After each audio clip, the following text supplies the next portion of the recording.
Good morning or afternoon or what time it is in your zone. I'm Ron Brown. I'll be your host today. This is Tech for Senior, August the 14th, 2023. Welcome. I hope you're having a good summer. Certainly a hot one here. Had the air conditioning going the last few days. I want to welcome everyone and tell you we have a great show for you today. We're going to start with our introduction, which I'm doing now. Bob, of course, has his security news update, and he's going to talk a little bit about using Gmail and a desktop app.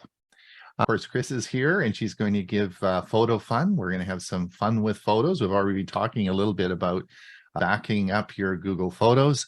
Then, of course, I'm going to talk about connecting and talking to your grandchildren. This will be a two-part series, and this will be the first part today. And then Bob's going to talk about Zoom clips. Ray has a surprise for us today for our music outro, but I'm sure that it will be exciting. Then we have, of course, we have our premiere version, and I'll be putting the links to the premiere video in the show. But Bob's going to talk on Shift-Enter keys when posting. He's going to tell you a little bit some tricks to do.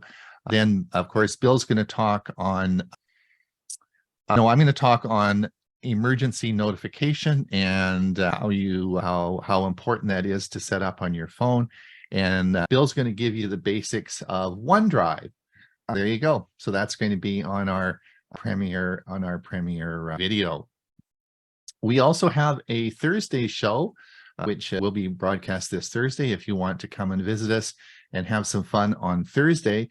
This Thursday, we're going to talk on Google Maps, Wise, and Apple Maps. Did you know there's an Apple Maps? Yes, so we're going to talk about those three things this Thursday. Just remember, some of you always come and you log in on our Zoom account to watch it on Thursday. Well, it's not. It's not a Zoom meeting. We broadcast it on StreamYard, and it goes out to our Facebook feed and our YouTube feed. So if you want to watch it, please just go to www.techforsenior.com. I have a big button there. Just hit the button, and it'll take you right to where you need to be. All right. Now, Huey, we had a busy week, eh? Yes.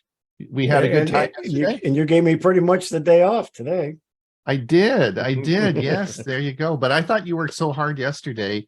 And yesterday was a long one. Yeah. And you had some great speakers on yesterday. Yeah. A couple of guys from a program called Tech for Senior. I know. You and I were the guest speakers yesterday. So I thought, okay. Yeah, the Windows SIG went very well, and so did the CFCS meeting. We had a good crowd, and it was a good day. But by the end of the day, I'm tired. Yeah. Well, Bob was there. How do you think we did, Bob? Excellent show. Always is, but it always is. You hung in there for the whole show. Yeah, but I did bail out in between, so it was time for me to get something to eat. You went for lunch. My tummy was so hungry when I finished because it was lunch hour. That's the problem. That's the same with Geeks on Tour. Whenever they do their show and they have their after dinner part or after lunch party, it's 4 o'clock or 3 o'clock and they simp wine, for their after their show. Problem is, that's like 11 o'clock my time, so I'd be sort of sleeping all day. Yeah, they were nice enough too yesterday not to have their show at the same time I had mine. I thought that was that was nice too. Yes. All right, Ray, you're not going to tell us what you've got up for us today. You're going to keep us hanging there till the end. I have to keep the tradition going, and it's a surprise.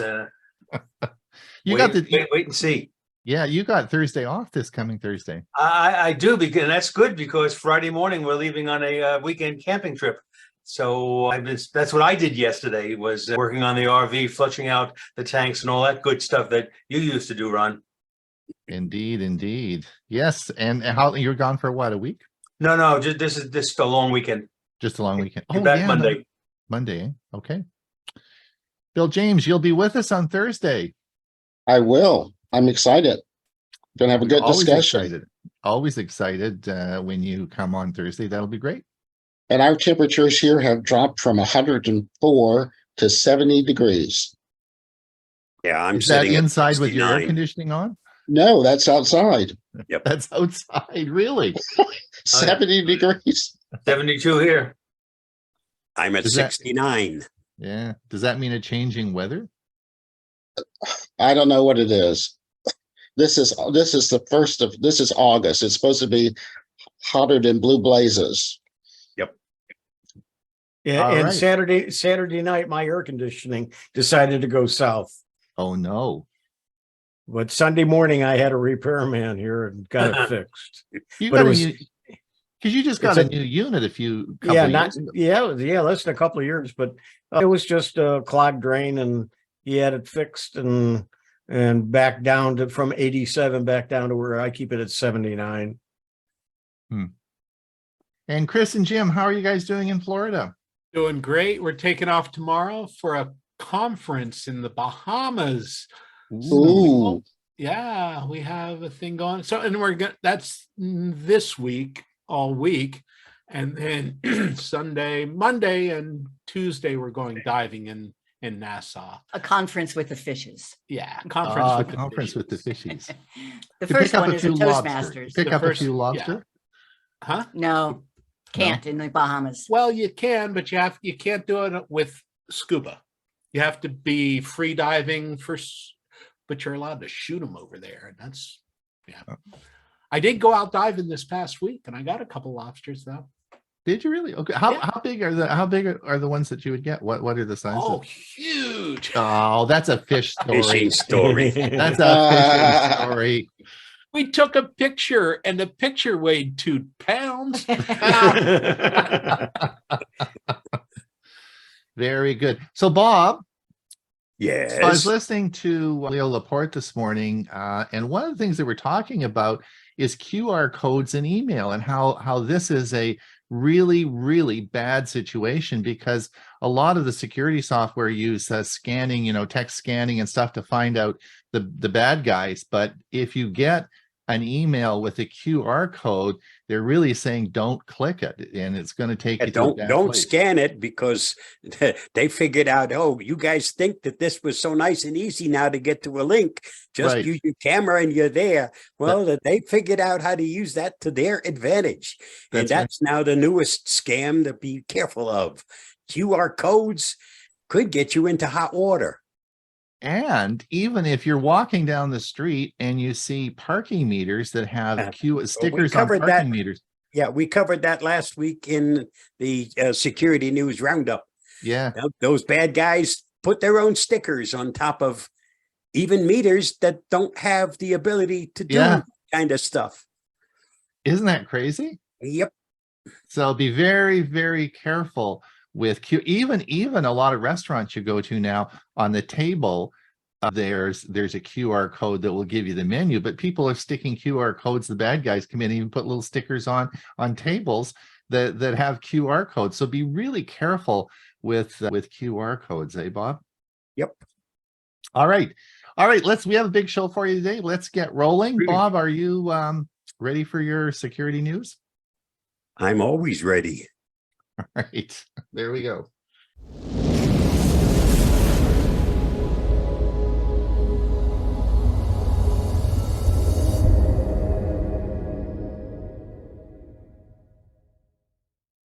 Here is my security news roundup for the week ending August 11th, 2023.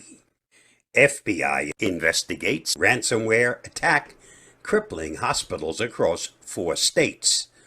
A major hospital network with arms in multiple states is dealing with widespread network outages due to a cyber attack, which the FBI confirms is ransomware. Prospect Medical Holdings, operating 16 hospitals in California, Connecticut, Pennsylvania, and Rhode Island, as well as a network of 166 outpatient clinics and centers. On Thursday, the network began facing issues at its hospitals nationwide, some of which had to divert patients to other facilities to stop operating. Eric Goldstein, Executive Assistant Director for Cybersecurity for the Cybersecurity and Infrastructure Security Agency, said, "This incident underscores the seriousness of the cyber threat to our nation's critical infrastructure. Read more at therecord.media. Zoom knots itself in legal tangle over use of customer data for training AI models. The recent term and conditions controversy sequence goes like this. A clause added to Zoom's legalese back in March of 2023 grabbed attention on Monday after a post on Hacker News claimed it allowed the company to use customer data to train AI models with no opt-out. This Stack Diary report was first to highlight the implications of Zoom's TNC changes, which then got picked up over in comments on Hacker News. Cue outrage on social media. In my humble opinion, it's much to do about nothing much. I'll let you digest that nugget. Read more at TechCrunch.com. And a win for Google. Judge dismisses many claims in DOJ monopoly case. Over the August 5th to August 7th, 2023 weekend, a U.S. District Court judge decided to narrow the scope of the federal government's massive years-long monopoly case against Google. Simply put, there is no record evidence of anti-competitive harm in the relevant markets, resulting from Google's allegedly limiting competitors' visibility in search results, Judge Mehta said. In a blog, Google's president of global affairs and chief legal officer, Kent Walker, celebrated the search giant's win. Read more at thehackernews.com. Global child sexual abuse probe leads to almost 100 arrests. The Australian Federal Police announced Tuesday that at least 13 children were rescued from further harm as a result of a joint operation with the FBI. Dubbed Operation Bacchus, the joint investigation began after the two FBI agents investigating the alleged pedophile ring were fatally shot in 2021.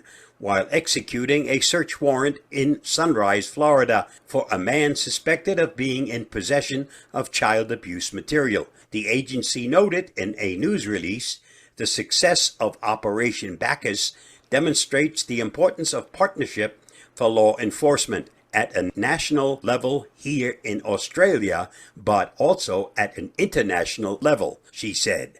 Read more at thehackernews.com. New downfall exploit affects several generations of Intel chips. Intel has announced the discovery of a processor vulnerability impacting a number of chips from 2015 onwards. Named Downfall, the flaw was identified by Google researcher Daniel Maghimi. Intel is promptly releasing fixes for these issues, while also offering an option to disable them due to potential performance impacts on specific enterprise users. The company says that most workloads wouldn't see reduced performance, but certain vectorization-heavy tasks might be affected. So if you do a lot of heavy design work, you might see a performance penalty as a result of this fix. Then again, the issue mainly affects older computers.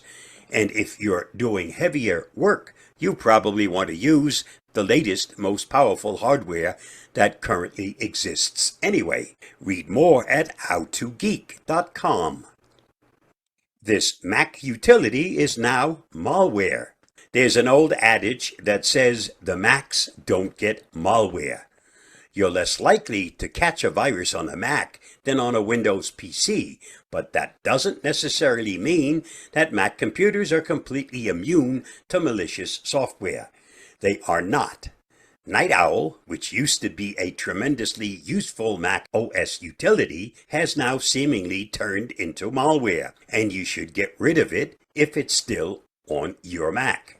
The developers of the app sold it to another company called TPE.FYI LLC, and that company injected some malicious code into the app that basically makes your device part of a botnet for use in market research. This was done without user knowledge or consent.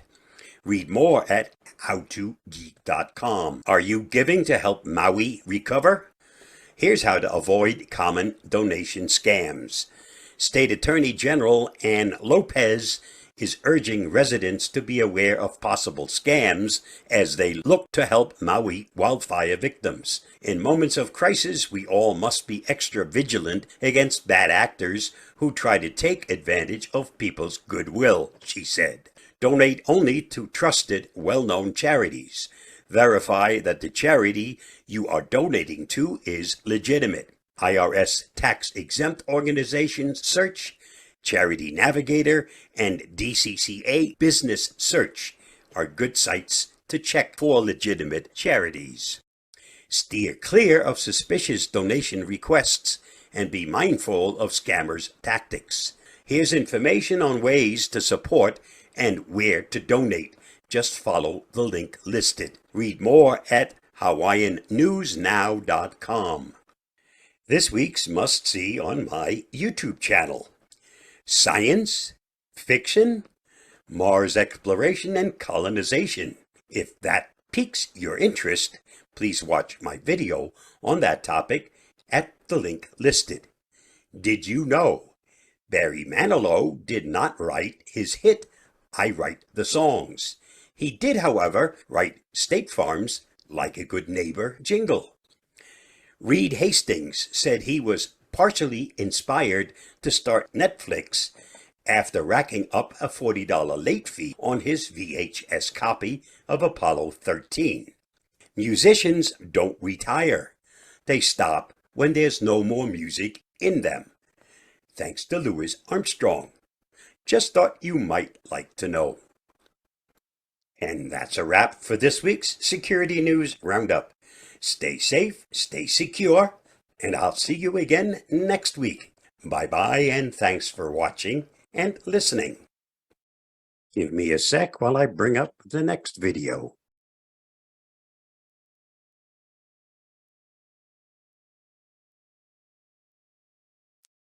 Did you know that you can run Gmail as a desktop app? Well, sort of. Let me show you what I'm talking about. In this case, I have Edge opened, and I have signed into my Gmail account. Now I'm going to go to the three-dot menu in the Edge browser, select it, and then scroll down to where it says Apps. And you'll see here it is an option to install this site as an app. And when you select it, it's going to install Gmail as a progressive web app. Select Install. Now it gives you several options. You can pin it to the taskbar. You can pin it to the start. You can also create a desktop shortcut. And if you'd like, you can have this auto start when the system starts. I won't be checking this off because I'll only start it when I want to start it. Once you've made your selections, select Allow, and that's it. You have now created a progressive web app for Gmail. Let me close the actual Gmail. I don't need the browser anymore, so I'll be closing it. And you'll see that there is now an icon. It's in the overflow area because all of the space on my taskbar has been taken up. But there's now an icon for Gmail. When I select it, it opens up Gmail on the desktop. So I have an app that runs on my desktop. Other way that I can access this, if not through the taskbar, you'll notice on my desktop there's also now an icon for Gmail. I can simply select it, and it will open up Gmail as a progressive web app on my desktop. So if you don't want to open up your browser each time that you want to get to your Gmail, set this up, and from now on, access it either through the taskbar or through the shortcut on your desktop. Stay safe, stay secure. I hope that helps and makes life getting to your Gmails a bit easier. Bye-bye and thanks for watching. That is so cool, Bob. That's really neat. Now, once you make the desktop app, then you can run that. It wouldn't matter if you're using Edge, or it has nothing to do with the browser, right? It's No, the setting up is a little bit different in Chrome than it is in Edge, but once it's set up as a desktop progressive web app, then you're running it on the desktop.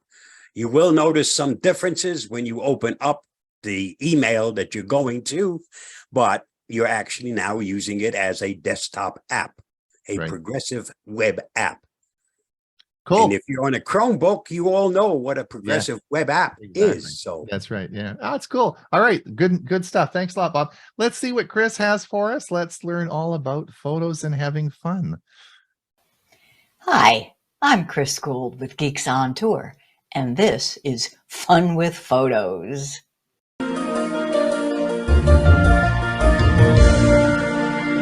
Hi, I'm Chris Guld. And I'm Jim, and we're Geeks on Tour. And learn Google Photos. And in this video, I want to give you a quick tour of all that's possible using Google Photos. We took a little trip to the Keys a couple weeks ago, and I took a bunch of pictures with my Samsung Android phone. Let's take a look. Just open Google Photos, and here are the photos. So we started driving down, and then we parked our little RV, and then we took a glass of wine out to watch a sunset. Hey, I have some photos too. Oh, that's right. But you know what? I don't even have to ask him to send them to me because I use a feature called Partner Shared Library in Google Photos. So let me show you how I would go get a photo from Jim's library. It's under the Sharing tab and Jim's photos. So at any time, either of us have the ability to go through a back door, if you will, and see each other's photos. So I can scroll through until I get to where the keys are. This one of our little RV, I think he has a better photo than I do. So I'm looking at his library, but if I tap to save up here, that picture is now in my library. And I'll go back then to my library. And what I'm going to do now is mark favorites. So we started driving. I'll say, yep, I need this one. My favorite photos are either my best ones or the ones that are important for telling the story. So this one helps tell the story. I just tap on the little star there. It becomes a favorite. I like this one showing our tiny RV. That's a favorite. And this one is a favorite. And this one is a favorite. Now, I love the picture of the wine glass in the sunset, but I have 3 of them. So let me see. I think I like that one the best. I'll favorite that one. And I certainly like that one. And then tons of pictures of this gorgeous sunset. I'm just going to pick a couple. I like that one. And that one is the best sunset picture, so I will favorite that. And then I'll end with looking in that direction. And there is the picture from Jim's library. I'm going to favorite that one. Now, to look at my pictures without all this clutter, I will just look at my favorites. That's under Library and Favorites. So now I am just seeing the pictures that I marked as favorite. Now I want to do some editing. So this picture of the road, I need to zoom in so that you can see that road sign. You tap the edit button, crop,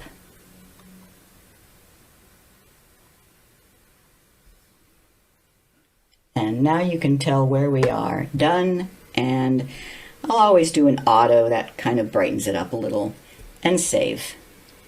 The next picture is this one, and on this one you can hardly see our little RV, but I don't want to zoom in on it. I want to point out what a tiny RV that is. So I'm going to add some text to this picture. You tap on the edit, And then it's this little squiggle, which is the markup tool. First, I will draw. See, we have 3 tools down here: draw, highlight, and text. First, I'll draw a little arrow. And then I'll type some text. And then you tap done. And now I can move that text down and size it. And adding text, I need to save a copy. This picture is a beautiful scene, but it's a little blah. So let's see if we can fix it up. Edit. First, I'm going to crop it. Then I want to add a little bit of color. So I tap on the tuning and there is color, but that didn't do as much as I would like. If I scroll down on that, I have lots more choices. And if I just give that a little more warmth, there, that's the sunset that I remember. And if you long press on it, you can see what the original was, and there's what the new one looks like. And I save. This one is just a little bit dark. If I go into edit and I just make it lighter, that's good, but I don't want to lighten the sunset too much. So instead of making it lighter, I'm going to drill down and I'm just going to say, get rid of some of the shadows. So you see how now I can see Jim more clearly, but the sunset is still properly exposed. And save. Now I want to make a collage. Let's just pick a couple. I definitely want that one in the collage. I select it.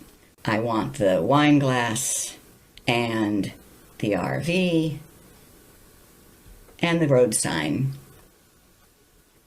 and the beautiful sunset. I tap plus and collage. Boom. I have a nice collage. I think I'll post that on Facebook. Now realize I was doing this while we were still there.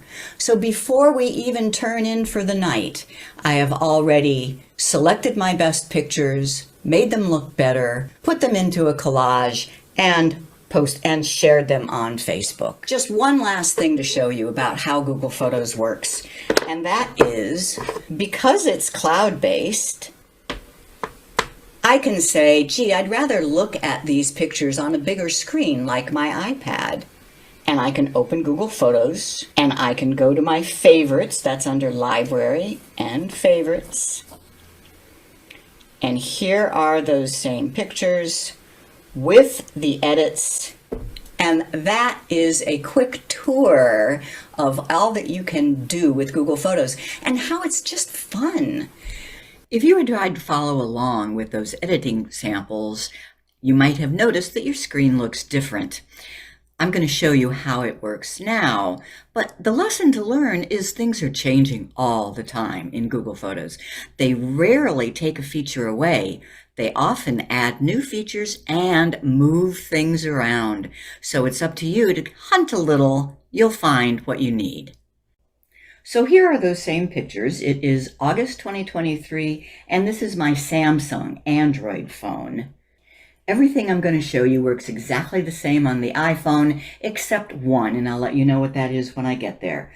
So here's the photo that just needed to be cropped. You still tap Edit, and you'll notice these multicolors. Those are for premium features. I'm not going to use any of those. You see crop right there. It is in a different place, but it still works the same. You just get into crop mode, drag the edges where you want them, and tap Save.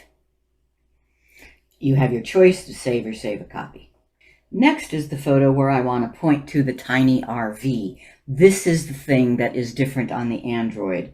Only Android version of Google Photos has this. The way you get to other options is by dragging left and right on this menu. You'll see a menu item for markup. You won't find that on the iPhone. So I have a pen and I draw an arrow, and then I go to text and I type fun and done and done. And when you do that, you're forced to save a copy. It won't overwrite your original with those things. Next, edit. And the bottom menu, I want adjustments. When I'm on adjustments, I have all of these adjustments. And what I did to this one was just increased the warmth a bit and maybe some pop. Yeah, that's better.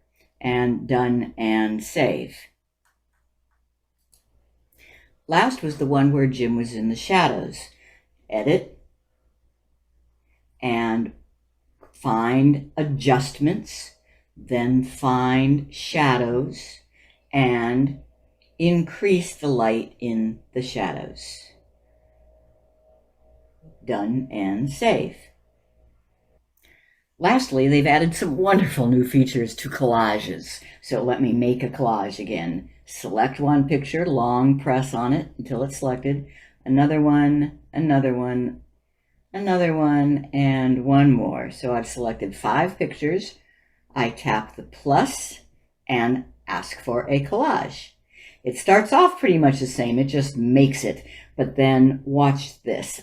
I say I want the picture of our RV to be in the big spot in the middle here.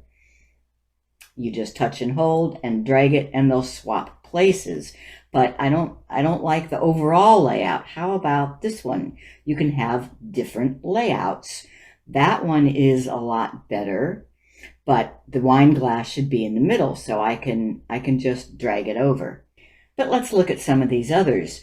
The ones with the multicolored, you have to be a Google One subscriber, be paying something to Google, but there are others that don't have that. There's one, and I like that one. So let's say that's the collage I want. I tap save, and now that is another picture in my Google Photos library. So that is a quick tour of Google Photos. Thanks, Chris. Good information. Thanks a lot. I'm sure there'll be lots of questions. Can you stick around for Q&A? Okay, great. Super. All right. So the next session now is about talking to your grandchildren. This will be a 2-part. I'll do the first part today and the second part next week. And I thought, anyway, it's self-explanatory. I hope you'll enjoy it. Talking to our children, our grandchildren, communicating. You know, being a senior is a great time in life. We have family, we have children, we have grandchildren. We get to communicate them, and in some cultures, seniors are even revered and often ask questions about life in general. The most important thing about a senior is being able to communicate and talk to your family. As a physician, I can tell you, when the communication stops, we have a thing called social isolation. And this was never more important and obvious when COVID hit. And we saw the terrible tragedy that seniors had when they stopped communicating, and this thing about social isolation became so important. So communication is extremely important as a senior. It's Ron Brown with Tech for Senior. Talking to your grandchildren, communicating. Have you ever wondered about the younger people and what they're doing on their cell phones when their little thumbs are going a mile a minute? They're always talking, they're always communicating. Why can't we be part of that? How do we fit into that communication skill set? And that is what we're going to talk about today. How seniors can learn how to communicate with their kids and grandchildren. Let's have a look at that. And you know, if you like the video, please click that like and subscribe, and we'll notify you when new videos come out. On March 30th, 2020, Hugh and I founded Tech for Senior. And the concept we had was we wanted to do the show to help seniors with the social isolation that was going to come in the COVID period. The very first day, we had 100 people in the show, and it has never stopped. We only expected to do it for about 3 months. This is 4 years later and episode 176. I think everybody is having fun with Tech for Senior, and you're able to do it from your own house with the communication skills you all know how to use now. Remember when we started, Zoom was probably a new concept for a lot of you. Now you're pros and can go and teach everybody all about Zoom. You probably know more than most people. And that's really what Huey and I want you to do, is to go and spread the word, because social isolation is a huge problem. And it doesn't have to be with today's modern communication. Why do seniors have so much trouble communicating? And part of it is how we were trained in our upbringing. If you go back and look at a lot of us, you know, we wrote letters and we put it in a mailbox and we put a stamp on it. Well, the only thing you get in the mail now is junk mail, bills, and letters from the tax department. In fact, they don't even teach cursive writing anymore in the schools. So we all moved on to telephone calls. Well, that's a great thing. We've all had telephones for a very long time, way before we had smartphones. You remember all those calls we used to phone, and we used to keep socially connected through the phone. So I don't know if you've experienced this and you've talked to your kids lately, but you know, they say they'll call you and they never do. Maybe they get a call in a month. Sometimes that slips on to 2 or 3 months and the calls don't come in very frequently. And heck, they're doing their little things out their thumbs all the time. Why can't I be part of that? And part of that is the technology that we're using. Now, a lot of us have moved on and we have found computers, we've found internet. And what did we find? We found email. Oh boy, this is great. Now we can communicate. We can send email to everyone. I don't know if anyone sent any email to their cousins or to nieces or nephews, but you know what? It never gets answered, because email is primarily used in the business world, but young people don't use email. They figured out a long time ago it's a total waste of time. Much better ways to communicate. So I doubt I doubt your email is ever going to get answered. So then you've moved on and you think, well, I'm going to look at Facebook. Facebook's great. A lot of fun on Facebook. You can certainly meet a lot of people. I think it's great. I think to help with social isolation, Facebook is excellent. But you know something? If you talk to young people and say, hey, how come you're not on Facebook? They'll say Facebook is for old people. And you know that the young people left Facebook about 20 years ago. We're just way too late. So what do we need to do to get part of this little thumb thing and get into the regular communication that young people are doing? And today I want to address that. All right, so what's the trick? How do we better communicate? Well, it's obvious. If they're sending up smoke signals, you have to know how to read smoke signals. If they're sending a message by carrier pigeon, you got to buy some pigeons. So there are 3 things that you need to know in order to better communicate. The first is you need the hardware. You need to figure out what the equipment is you're going to need to do.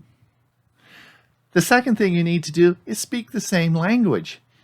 If you're talking on the phone, you're not speaking the same language as someone is that's doing that thumb thing on the phones. Different language. You got to know the lingo. So the thing that you have to remember is you have to be able to adapt. The world is changing rapidly, and what is current today may not be what we're going to use in a couple of years. So you have to be able to adapt to new technology. So those are the 3 things you need to do. And if you can do those things, you'll have better communication skills. And let me give you an example.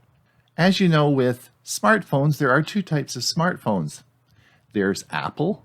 We call it, it runs an operating system called iOS. And then we have all the other phones, which we call Android. So we have Apple and we have Android phones. The first clue that you want to do is find out what your family uses.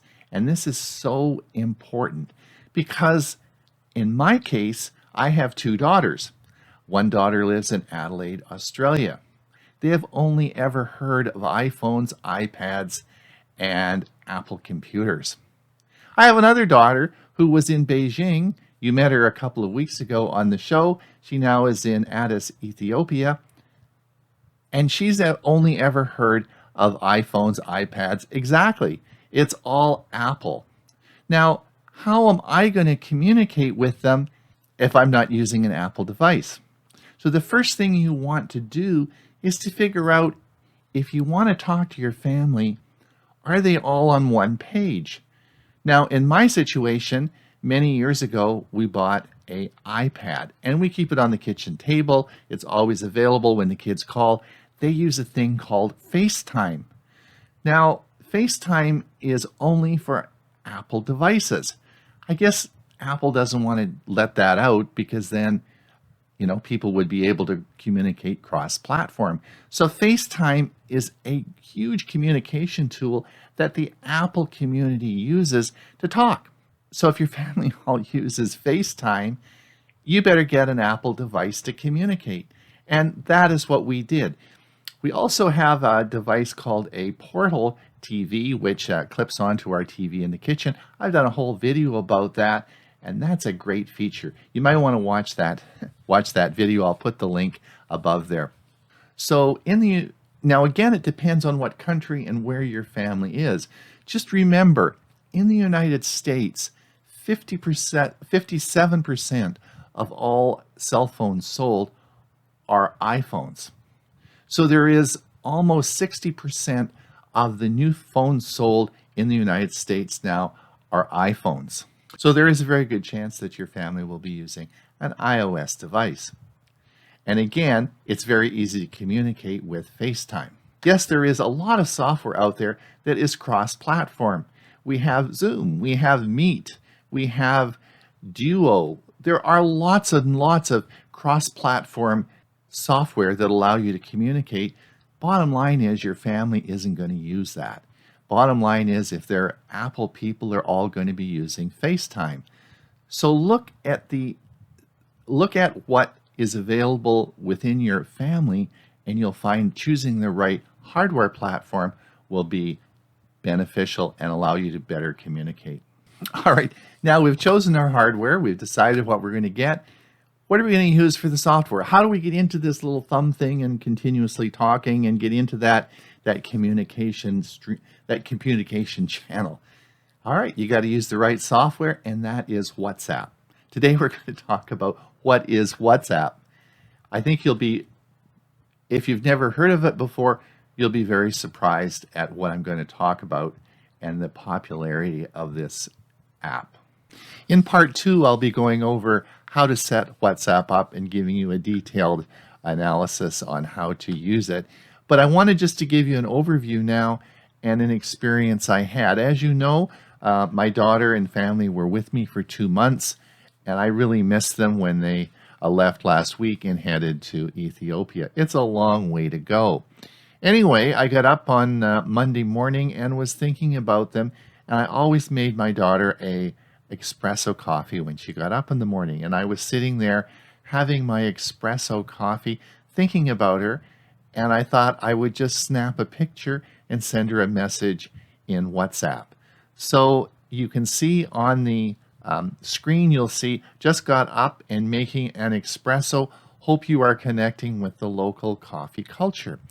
I sent that in WhatsApp, and within 5 seconds I got a reply.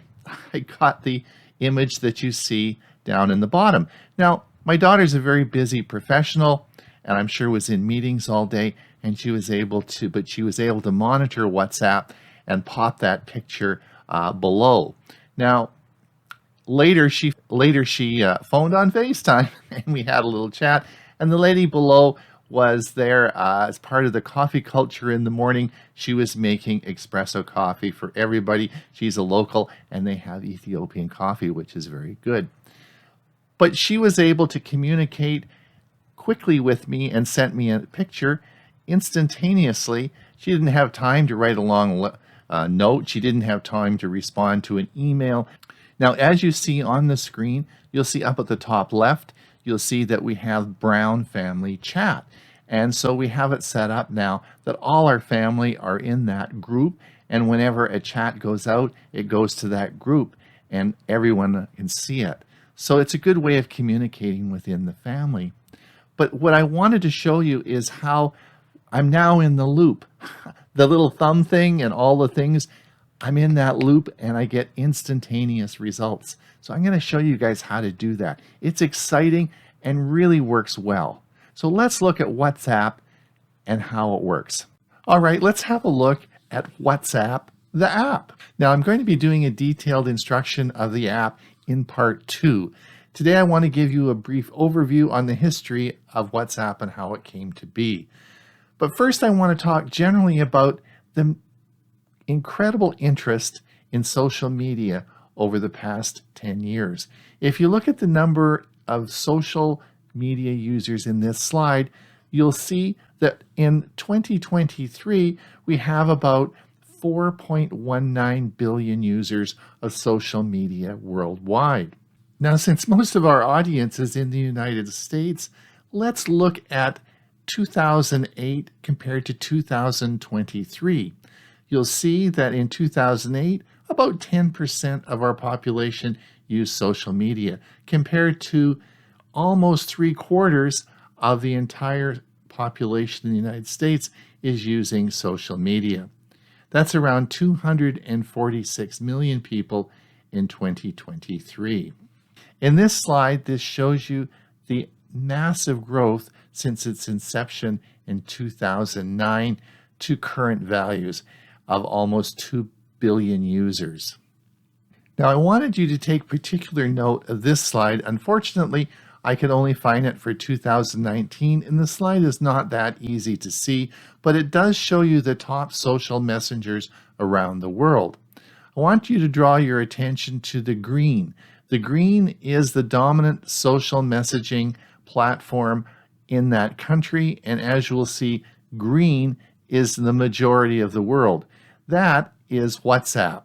In the United States specifically, you'll see that it's blue. Blue is Facebook Messenger.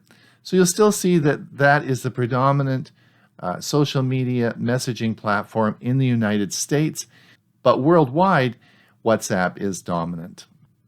So here are the 2023 statistics of WhatsApp. It's the 8th most downloaded app on the Google Play Store. They process about 1 billion messages a day, and it is used in 180 different countries with 60 different languages. 69% of internet users use WhatsApp except for China, and 70% of WhatsApp users check the app at least once a day. Now, there's a bit of a split between Android and iOS. About 73% of WhatsApp users use the app on Android and about 22% on iOS. WhatsApp is also called WhatsApp Messenger, and it's free. It's cross-platform and provides a centralized instant messaging and voice over internet protocol service, which is owned by, of course, Facebook or Meta platforms. This allows users to send text, voice messages, video messages, voice and video calls, and share images and documents. So why is WhatsApp so popular? Well, it's been in the market a long time. It also truly has an international pool of users, and the users are simply phone numbers, not a name or an email address. We'll talk about the security and the app in part 2, so stay tuned and don't miss next week. Something new from Zoom. When you first open up the app, you'll notice all the way to the right up on top, there's something called Clips. Select it, and it opens up a new window. From here, you can create clips, and clips are just recordings. You can record yourself, you can record your screen, you can record anything displayed on the screen. What I found out is that currently, if you select the how to use clips, that doesn't work. It sends you to a website and says you have no right to access that website. But what does work is create clips.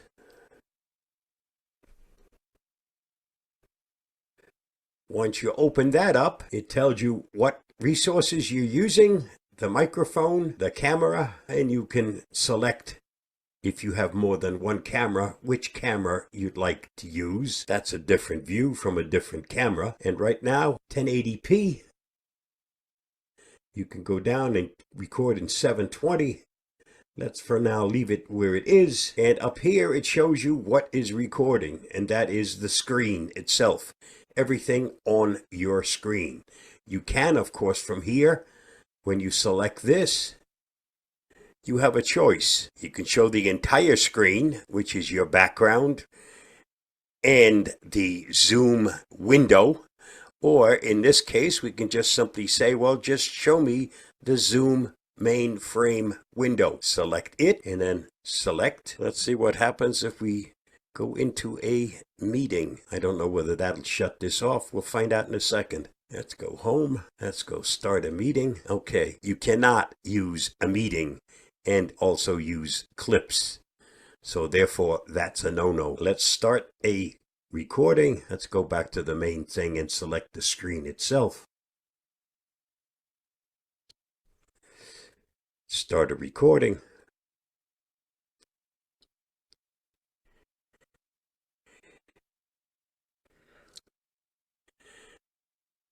I can move this to wherever I please. I can also make it larger. That's as small as it can get, but it can get larger. And it's recording whatever is shown on your screen. If I minimize this, it's just going to show you my desktop. Since I have my icons hidden, you don't see those. But of course, I can bring the icons back if I choose to.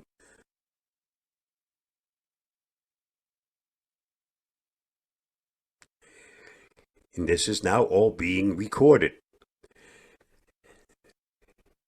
Something new from Zoom, and if you want to record your screen outside of the Zoom meeting, a little tool that's been added. I'm recording all of this using Screen Pal because the only way to record what Zoom has now made available is to use another product that's also capable of capturing whatever part of the screen I want to capture. That's just a quick look at a new feature in Zoom. Yes, you have to have the app installed on your system in order to use it. Stay safe, stay secure. I hope this helps. Thanks, Bob. Interesting stuff. Yep. There's some good applications for that. We'll talk about that probably in the Q&A. Ray, just before you get going, I'd like to thank everyone over on our YouTube feed for being here. Don't forget our premiere service video will start at hour. And if you want to pop over to our Zoom meeting, you can participate in the Q&A. Ray, I'm going to stop that now and take it away.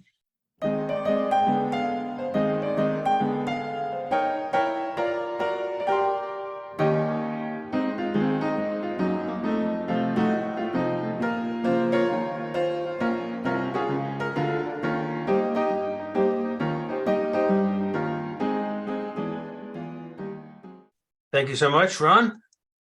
All right, something a little bit different today.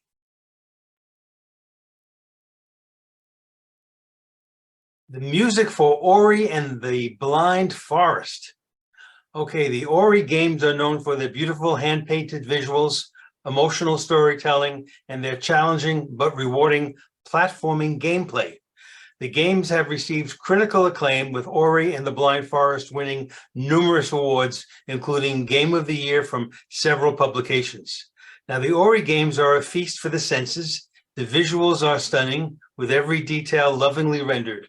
The music is also beautiful, with a sweeping orchestral score that perfectly complements the game's atmosphere.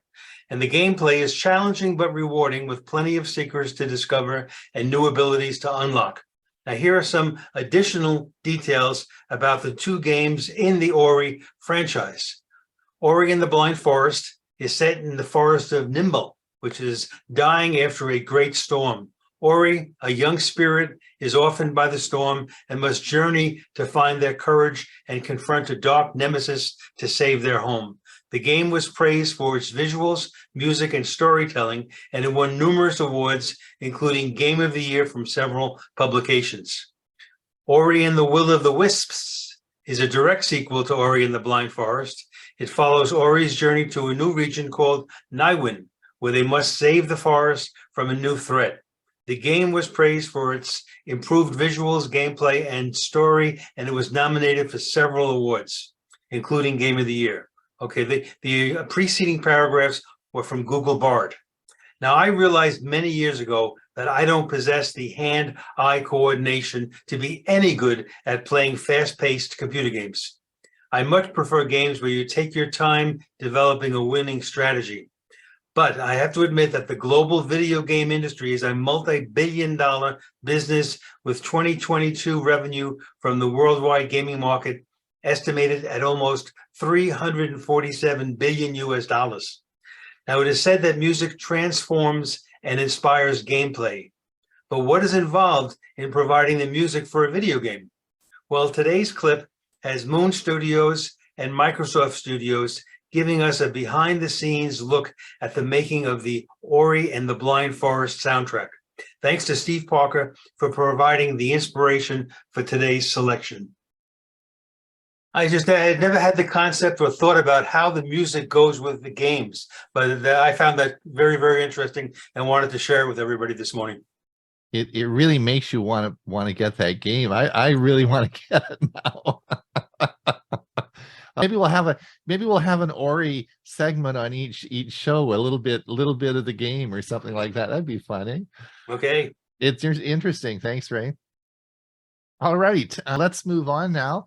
We will move into our Q&A period, and if you want to have any questions about anything we've talked about, if you want to put up your hand, and that'll bring us to the top, and we can certainly recognize that. A lot of good information today. There was one question about, of course, the first question is, can you use WhatsApp on a Windows machine?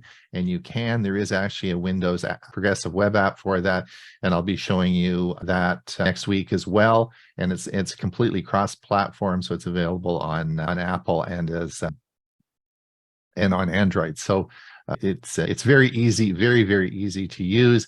The only thing that's really different about WhatsApp than most of what you'll experience is you need a mobile phone number, because it's all based on a phone number, not an email address or your name. It's all based on the phone number. But I'll talk more about that next week. Does anyone have any questions?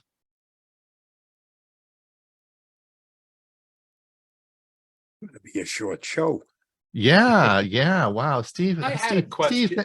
Steve, Yeah, thank go you ahead. for bringing that music to our attention. Yeah, the question I've got is about iPhones. My iPhone, I've got it set to notify me when an email message comes in my main inbox, but it only gives the sound when I plug it in.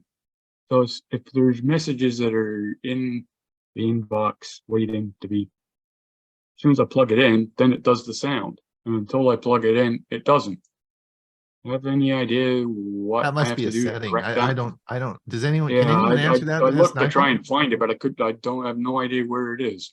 Yeah. Maybe we'll do a little research on that as we're listening, because I'm sure there's lots of people here who've got iPhones, and it's got to be a setting in your iPhone, right? Chris, you had mentioned, or someone mentioned last week, that you talked on your show about how to use FaceTime on an Android phone. Yeah. They took a cue from Zoom, and the person with the iPhone that starts a FaceTime call can get a link. Send Right, that okay, link to right. somebody with an Android. They just click the link and they're in the call. So you can't actually call somebody with an Android and an Android person can't start it, but they can join the call with a link. And I had a question about that app or the web app on Gmail. And do you know if that works offline for like composing offline to send when you are connected? So like when we're traveling and I just am using my laptop. Do you know? I am not sure on that. I didn't check into that to find out what happens if you're offline, because it is a progressive web app. So Right. as far as I'm concerned, I think if you're not online, you also don't have web apps working because they're designed to be an online app. But I makes might sense. be wrong. I might be wrong. But- Something I'll try and see. Right. We'll But take a look at it. would it be any different than Gmail in general, because you have an offline app? You know, in Gmail you can set it up to be used offline, and it downloads, you know, the last however number of messages you want, and then allows you to, when you go back online, it uploads them and puts them up there. I don't think it'd be any different, and that's existing now. So I don't think this web app would be any different. I think it would be the same, wouldn't it? Yeah, Well, but the one there difference. is a workaround. There is a workaround that you can do, and that is while you are connected to the internet, you start up your Gmail, and you go offline and you go wherever. As long as you keep your page of your message that you're going to start to write on your computer or on your iPhone or whatever, it'll still be there, and you can compose whatever you want on it. You just won't have the internet access. Have But as you long as you tried that? start up, yeah, I wrote my own, the shortcut that he's talking about, I wrote my own to do that. Okay. So as long as I start up on the internet and start up the Gmail with the message that I want to send it to whoever, Yeah. I can then take it, and I don't have to be online to compose it. Yeah. But you don't want to run out of battery. But there is, Well, Steve, in Gmail, there is an option in settings, and it says, do you want to use it offline? And when you click that, what it does is it says, well, how many messages do you want to store offline? And you can choose whatever you want. And then it sets it up, and you can use Gmail offline. No problem. I do it all the time. And then when you can create all the email you want. And then when you go back online, it just automatically syncs it, right? And that's built into Gmail. That's an option in Gmail. yeah, you can do that. Yeah. Carl, go ahead. Yeah, I'm going to ask Drew King a question. Did you get any further, Drew, in looking up information for repeaters in your area? Oh, are you talking about Amateur radio repeaters? amateur repeaters? Well, I'm going to put a link in the chat for you. Anybody can use it, and it's called repeaterbook.com, and it's very well done in that you can put what bands you want, or within a radius of your home, or by county, or by state, and so forth. They'll narrow you in with what's out there in your region. Are you in Sarasota? Yes. Okay, then anybody can use it, of course. That's all. Yeah, I have a link to a website that gives me all of the registered repeaters across the country based on their county that they're in.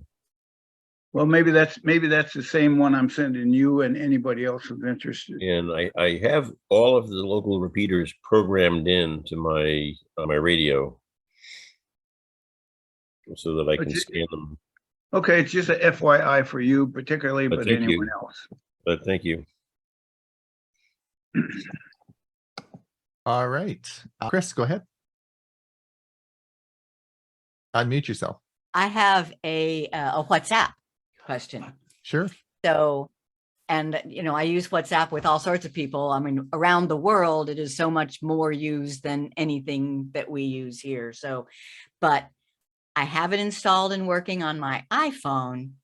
If I try to put it on my Android, it says it's deactivating it on my iPhone. Do you have any way around that? Right. So what you do is on the install, you should be able to link it to your phone. It needs to be linked to one account, right? So if you have it on, your phone, for example, what I'm going to show you next week is you take your phone and you install it on your iPhone. You then install it on your PC, but what it's going to ask you to do is link it to a phone, right? It's got to be linked to one account, and it's going to say, and you say yes, and you click that, and it'll give you a QR code, and you just take your iPhone and scan that QR code, and bingo, it's all linked. That's how you link the accounts. And I think you can link up to 4 devices. I have it working on the iPhone and the computer, but when I put it on the Android, it says it has to take it off the iPhone. Yeah, I'll try again. That has to do with the way that you're doing it. You need to follow Ron's instructions rather than trying to load it on the phone itself. Okay, I'll wait till next week. Yeah, and I think, and I also, we won't be here next week. Yeah. Well, we tape it. We don't tape it. We record this. We record it. And the other thing is, I think you should tape it. I'll have to look for next week. I can't remember, but I think Chris, you can only have four copies. You can only link it to 4 different devices. I think there's a maximum number of devices, and maybe the way you're doing it, it's just you're just devising out. And Chris, if you have it installed on your Windows phone, and then you link it, the QR code, use your Android phone. Okay, I'll try that. I hear you. And I wonder if it might have something to do with the fact that I'm using a Google Voice phone number, which rings on both my iPhone and my Android. Well, you're probably devising out. It's probably saying you've reached your max, because I think it's 4 devices that you can. I only have it on 2. I'm looking to put it on a 3rd. Right. The computer is the second one. Oh, yeah. iPhone, computer, Android. That's it. So it does work on your Google Voice number. Well, I guess because it's a mobile, because it has to be a mobile number, right? But I guess it is. It's working on it. Working. My Okay. identification is my Google Voice number on WhatsApp. Okay. And it will work. It just will take it off of one and put it on the other. Okay. But Interesting. we'll try it. Interesting. She'll try it. Let Let us know how it works. You'll be away next week. What? You'll be away next week, so but let us know the week after how it works out. Okay. We might watch the recording. We're going to be busy. Yeah, it's exciting. I mean, it's been a big communication tool for our family, and it really works I'm surprised at how well it works. It really does work very well. I missed that. What is that? You said that works really well? The WhatsApp. It really works well for a communication tool, particularly if your kids are a long way away or whatever. I mean, if nobody ever uses WhatsApp, there's no point in using it, right? But the point is that if you want to talk to your grandchildren, they're probably using WhatsApp, right? So that's the point. Well, I use this voice over internet. I've been using my phone, has not been a regular phone for eons. I always use voice over internet. Right. They're not going to answer their phone. All my grandkids use FaceTime, so I'm lucky with that. Yeah, FaceTime. Yeah. Well, if they all use FaceTime, then that's fine, but yeah. But it, like, if they are traveling and they are, there's a good chance that they're using a chat service, and it's most likely they're using WhatsApp. It's another way of using VoIP. In essence, that's what this is. Am I not correct? Yeah, it is. Yeah. Yeah. But it's also chatting. It's also using it as a chat service. And that's the big advantage. Video call if you want. And video, video and phone calling. I don't want to tell my whole show for next week. Because nobody else knows. That's right. All right. Good topic. Yeah, it is. Yeah, hopefully it sort of allow you to clue into the younger group and maybe stay more connected. So, all right. Any other questions, or we'll call it a wrap? And yeah, you're going to put the link for the premiere back in the chat. I lost my chat. Okay, I'll just put it in now. Just a minute, because I put it in. Just look at the newsletter for Saturday. It's always there. Yeah. Just a minute here. I'll put it back in. Come on, make Ron work a little bit. There you go. There you go. It's back. It's posted. It's posted. All right. Well, thank you for coming, everyone. And don't forget, we have a show on Thursday, and we're going to be talking about Google Maps, Google Waze, and also Apple Maps. So if you use Apple Maps, let us know how it works out. We're going to talk about that as well as all the tech news of the week. That's on Thursday, and we'll be back again next week with another great show. Thank you everyone for coming. What was that second Google? You said Google Maps and Google something, and then Waze, WAYS? WYZE.